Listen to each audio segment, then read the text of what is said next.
Smart education with T S Gautam channel में आपका स्वागत है। आज हम आपको बीएड फर्स्ट ईयर E102 शिक्षा के दार्शनिक और समाजशास्त्री परिप्रेक्ष्य पेपर में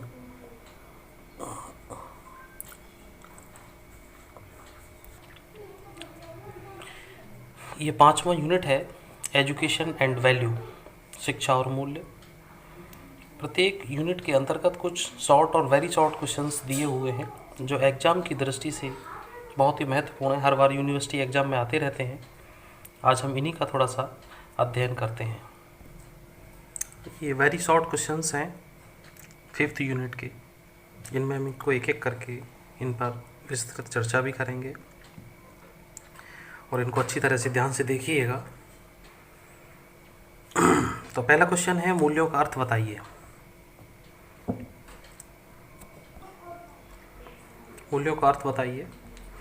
आंसर दिया है, मूल्य वह है जो मानव इच्छा को पूरा करता है। हालांकि इसको डिस्कशन पहले भी किया जा चुका है, पिछले वीडियो में भी।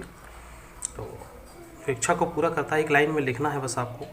तो बस इतना ही लिखना, ज़्यादा विशेष कुछ नहीं। जिसकी एक उपयोगिता है जो हमारी इच्छा के अनुसार होता है कि कोई भी एक परिभाषा लिखने को आ जाती है तो मूल्य की एक परिभाषा दीजिएगा। तो इसमें ये फ्रैंकल की परिभाषा है, या आपके पास जो भी हो एक डेफिनेशन याद रखें। थर्ड क्वेश्चन है, संविधान का स्रोत किसे माना गया है। थर्ड क्वेश्चन, तो भारत की जनता को ही संविधान का स्रोत माना गया है। तो ऐसा इसलिए है कि जो भारत की शक्ति है वो जनता में ही निहित है, क्योंकि जनता का शासन होता है, जनता के द्वारा होता है और जनता पर ही होता है। इसलिए जो संविधान का जो स्रोत है, संविधान की जो शक्ति है वो जनता द्वारा ही है और जनता ही इसका स्रोत माना जाता है। भारत का संविधान कैसा है, कठोर और लचीला है। ये क्वेश्चन दूसरी तरह से भी आ सकता है कि भारतीय संविधान की 2 विशेषताएं बताइए। तो उसमें भी आपको यही आंसर लिखना है। संविधान का निर्माता किसे कहा जाता है, सबको क्लियर है, डॉक्टर भीमराव अंबेडकर को। धर्मनिरपेक्षता का अर्थ बताइए। तो धर्मनिरपेक्षता का अर्थ सभी धर्मों के प्रति समानता का भाव, आदर रखना। किसी भी धर्म को वरीयता नहीं देना है, सभी धर्म हमारे लिए बराबर हैं। तो ये सभी धर्मों के प्रति बराबर का आदर रखना धर्मनिरपेक्षता हो जाएगा। इसका मुख्य उद्देश्य क्या होता है, 7वां क्वेश्चन है। धर्मनिरपेक्षता का मुख्य उद्देश्य यह है किसी भी राज्य में नैतिकता पर किसी धर्म विशेष का अनावश्यक प्रभाव नहीं होगा।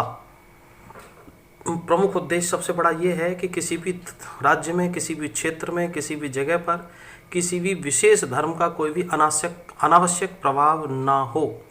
वो धर्मनिरपेक्षता का मुख्य उद्देश्य ही ये है। ये संविधान के अंतर्गत प्रस्तावना में भी लिखा हुआ है।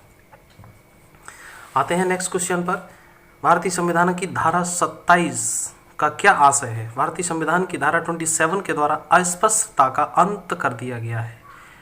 जो छुआछूत की प्रथा थी उसका अंत कर दिया गया है संविधान की धारा 27 के अनुसार। इसको याद रखिएगा, इंपॉर्टेंट क्वेश्चन है।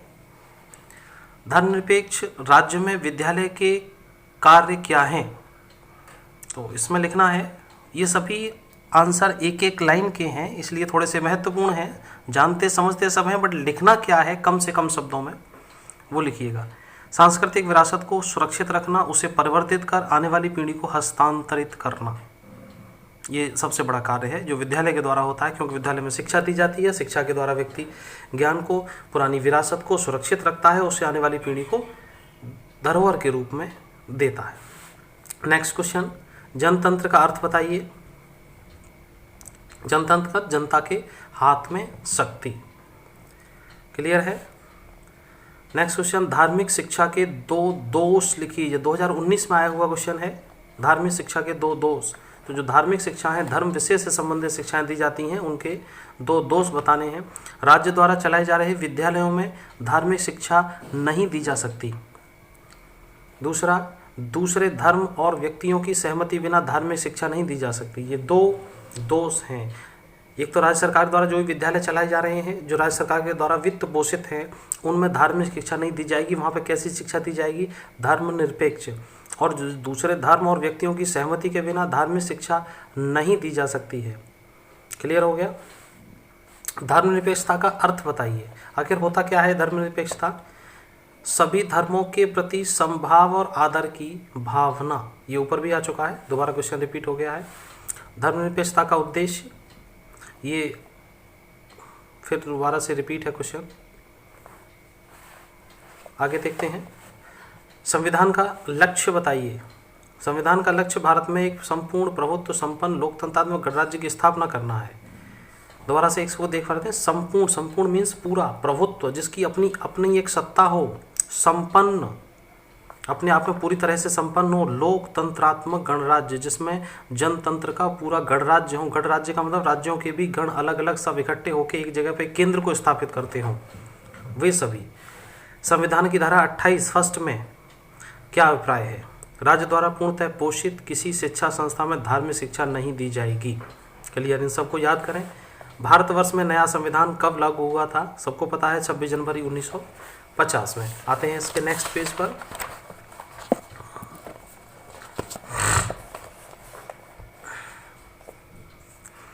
भारतीय संविधान के 4 आदर्श क्या हैं? न्याय, स्वतंत्रता, समता और बंधुत्व।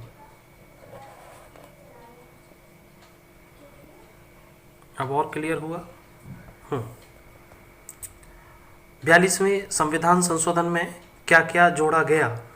जो 42वां संविधान संशोधन है बहुत महत्वपूर्ण है, क्योंकि इस प्रस्तावना में ही ये 2 शब्द जोड़े गए थे। प्राकथन मीन्स होता है प्रस्तावना, 2 शब्द समाजवादी और धर्मनिरपेक्ष। समाजवादी का मतलब होता है जो समाज से, पूरे समाज से संबंधित हो, जिसमें कहीं ऊंच नीच की भावना ना हो, कोई एक वर्ग धनी ना हो, दूसरा वर्ग कोई गरीब ना हो, उसको समाजवाद। धर्मनिरपेक्ष जहाँ पर किसी विशेष धर्म को विशेष वरीयता ना दी जाए। एनसीटी का पूर्ण रूप लिखना है। अध्यापक, राष्ट्रीय अध्यापक शिक्षा परिषद, NCT, national council for teacher education, ये इसका फुल फॉर्म है। दूसरी एक महत्वपूर्ण बात आपको बता दी जाए, आपकी जो बीएड चल रही है वो इसी के अंतर्गत चलती है। आपका जो कॉलेज होता है, जहाँ भी आप बीएड कर रहे हैं, जो भी आपकी यूनिवर्सिटी है, जो भी आपका राज्य है, लेकिन एनसीटी के द्वारा आपके कॉलेज को मान्यता जरूर होनी चाहिए। दूसरी चीज़ national council for teacher education ही है इसका। इसकी जगह पर कभी कभी ऑफ आ जाता है, जो गलत है, आप फॉर ही लगाना है। फॉर को मत भूल जाना, ऑफ लगा देते हैं स्टूडेंट अगर वहाँ से आ जाता है 4 ऑप्शन में। तो धर्मनिरपेक्षता शब्द भारतीय संविधान में किस सन में जोड़ा गया? 1976 में। डेमोक्रेसी एंड एजुकेशन किसने लिखी है? जॉन डिवी ने। ये तीनों क्वेश्चन ये 2019, 2018 में आए हुए हैं। अगले वीडियो में रिक्त स्थान की जो पूर्ति है उसके क्वेश्चन मैं अभी देता हूँ, तब तक आप इनको देखिएगा।